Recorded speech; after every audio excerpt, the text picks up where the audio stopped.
Hi guys, welcome back to my channel. In today's video, I want to talk about something that a lot of us parents are currently experiencing and trying to adjust to, and that is virtual learning for our kids. First, I want to talk a little bit about our kids. So we have 5 kids, ages 5 to 15, and they are currently virtual learning from home. The plan with our school district is to do 6 weeks of this, but I have a feeling that once that 6 weeks hits, it's going to be extended. So all of these tips are good for any age, and they're good for the parents, but doing these tips are actually really good for the kids as well. So tip number 1 is keeping a routine, so keeping a schedule. Now, our older kids actually have different times for different classes on different days. So Mondays and Thursdays I think are the same. Then Tuesdays, Wednesdays, and Fridays are actually really different. And I think Wednesdays are very limited. So they have maybe one class or they don't have any classes, but they still have work that is due. So keeping them on a schedule really helps them stay motivated, and it kind of keeps things consistent for them throughout the week. My next tip still has to do with schedules, and that is their school schedules. So going to school in person, they have guidance from their teachers, or they've got the bell ringing above them letting them know it's time to go to the next class, and they actually usually have a schedule that's written out for them, at least for the older ones. So I have written out all of their schedules, and I've got some examples here for you.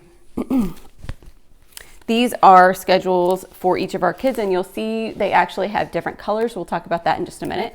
I've written down what is happening each day, each time, and honestly, I think I've got one of the older kids' schedules here. Still color-coded for our oldest girl. Mondays and Thursdays are the same, so she can wake up, look at her schedule, and she knows what's happening that day. She knows what classes to go to and all of that. We even have lunch written in there for them, so they know what time they need to take lunch, and we'll talk about that a little bit later as well. So we've got her Wednesday, she's got 1 class that day. Tuesdays, she has 2 classes, and then Fridays, she has a different schedule from the rest of the days as well. So I did not include the oldest, our 15-year-old schedule. His is all in black. It's not color-coded like this, but he does have a schedule as well. I've put them all in sheet protectors, and that's so I don't have to write them out again for all of them. It keeps them safe from spills or tears, things like that, and they're ready for them to use every day. So the next thing I'm going to talk about is actually the colors that are on these schedules. So you will notice, and I'll show a couple of these schedules here. So these are our schedules for 2 different kids, and you'll see here that 2 of the kids actually have different classes, but they have the same color. So that's because they fall within the same hour. So our 9 o'clock to 10 o'clock color is green, and we have a clock that is color-coded. I will insert some footage here for you. So what I did with that is I actually took the face off the cover, that plastic cover, and I colored each hour with a different color. So when the kids go into their schedules each day, they pick them up and they can look and see, okay, that clock is almost at green, it's almost time for this class. So even if they can't read or our youngest is 5, so she definitely can't tell time yet, but she can see, okay, that clock, that hand is almost at green, so I know it's almost time for me to do something.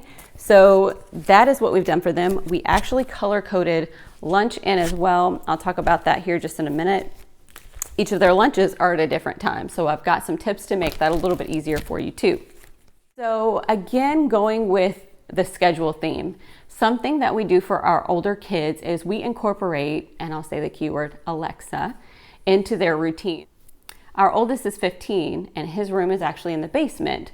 Our rooms are upstairs, so a couple floors apart. We've also already had the younger kids up. We're getting them ready for their classes, and so since he's 15, he can kind of self-guide himself, get himself ready, all of that. But what I have done for him is set up an alarm that's in his room. It goes off, it lets him know, hey, you need to get up and get ready for school. And then it plays some music from an artist that he really, really likes. So it kind of gets him up and moving. I do that as well for our 13-year-old. She's really learning how to really work with a schedule and start guiding herself. So it's a little bit harder for her. So what I have done for her, this is one of her schedules. So it is still color-coded, right? But another thing that I've done, she has an Echo Dot in her room, so one of those smaller ones in her room. It does do the alarm. It does play her favorite music once it wakes her up, so that kind of gets her moving. But the other thing that I have set up for her, 5 minutes before each of her classes, she will get an alert that tells her, hey, it's almost time for this class. Go ahead and log into your computer. So that's something that really takes the work off of us, and it lets her know every day, whatever day it is, I've scheduled all of those classes in, that this is time for your class. You've got 5 minutes to log in. Go ahead and log into the computer. So when we're rushing around, especially with the 3 little ones, we're still getting guidance to those older ones. It's just been kind of pre-recorded. So it's a tip or hack that you may be able to use with your older kids and get them moving quickly without having to go in there and actually interrupt anything. So the next tip that I have for you, I'm going to talk about meals. So when the kids are in school and they are physically in school, those meals are provided for them. So if they get off the bus and they want breakfast, it's there. For lunch, it's already prepared for them. So we're keeping the same mindset with that. With our kids, it can be a lot in the morning. Some of them are grumpy, they don't want to get out of bed, we're running out of time, they're going to have to get logged on soon. So what we've done for breakfast is made sure that we've got quick and easy breakfast for them. So things like waffles, so frozen waffles that you can pop in the toaster and they're ready to go, or oatmeal, cereal as well, we do sometimes. Another tip or trick that I have for you is pancakes. So sometimes on the weekends we will make pancakes. We will actually make extra and then freeze them so that we can actually just heat them up in the mornings on the weekdays and we're ready to go. Now for lunch, something that we do is plan those out the evening before. So all of our kids for lunch will have a sandwich and then they'll have chips and some other side and a treat, things like that. So we bought these bento boxes. So these are bento boxes that you can buy on Amazon, and they come with little compartments already in them. So they've got a larger compartment and then 2 smaller compartments that fit in there. So typically what we do is we do, chips or Cheez-Its, something like that, in their lunch there. And then in these bins, we fill them up with either some kind of fruit, kiwi, grapes, strawberries, whatever, and then a cookie or some treat here for them. So it gets them ready and it keeps variety for them because they get something different throughout the week. But also, we actually tape their name on the front of each of these, and we also have a sandwich bag, or actually I think we bought the sandwich boxes for them, and we tape the name on the front of the box. So when we've got all of these schedules and lunch is at a different time, so we've got one at 12, one's at 12:30, we're not going to sit down here for an hour or hour and a half and make lunch for every single kid when their schedule's different for lunch. So we prepare these ahead of time, they're ready to go. When they go to that clock and it looks like lunch for this person is in the purple time, they can go up to the purple and say, oh, the hand's at purple, it's time for lunch. I'm gonna go grab my stuff out of the refrigerator and eat my lunch. We're good to go. We also have bought some water bottles on Amazon, and I'll pop in some footage of that for you. These are water bottles that we got off of Amazon. They're reusable, dishwasher safe, and they each have their own either color or design on them. We fill these ahead of time with ice and water. We put them in the fridge, and that's something they grab with their lunch and they're ready to go. The last tip I have for meals is a snack. So I'm sure you guys have heard it in the afternoons. The kids are starting to get hungry and they say, Mom, I need a snack. Dad, can I have a snack?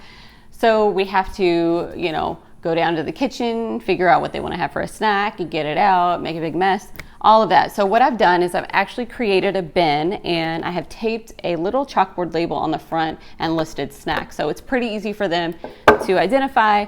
We create little snack bags the night before and put their name on the front. We plop them in here. So we'll put something like grapes or, a little yogurt. So one of those Go-Gurts, it's easy to kind of open up and do. Or we've got those little cinnamon applesauce that have those twist off tops in the little pouches so that they can eat. Things like that. I've also done some graham crackers and peanut butter. All kinds of stuff that we've come up with. So different variety of snack. They look forward to it every day to see what their snack is for the day. And they can just go down there when we say, yes, go get a snack, it's here. So sometimes it ends up in the refrigerator if we've got grapes or some sort of refrigerated item, but they know to look for the snack bin to find their snack. And there's no work for us to do at the time. So The last tip I have for you is another basic one, and that is a nightly routine. So with our kids, we do dinner, and we actually, while we're cooking dinner, rotate through showers. So we've got 5 kids. We rotate through showers to make sure everybody gets a shower and that the water isn't cold by the time the last one gets in. But they know that showers happen, then dinner. They may have a dessert that they're gonna have, and we'll do that. But then after that, it's time to brush teeth and get into bed. Now, our kids like to watch their tablets at night. We do allow them a short period of time to do this before they go to sleep, but this is limited, especially on weeknights. They know that this is limited, so they will hurry and brush their teeth and hop in bed so that they get the maximum amount of time to watch their tablets. So that's another thing, is keeping a nightly routine with the kids so that they are structured and they know what's expected, and it makes things a little bit easier on us as well. That's all for today. If you enjoyed the tips and tricks from this video, please give it a thumbs up. If you've got tips of your own, please leave them in the comments. Don't forget to subscribe and hit that notification bell so you never miss a video.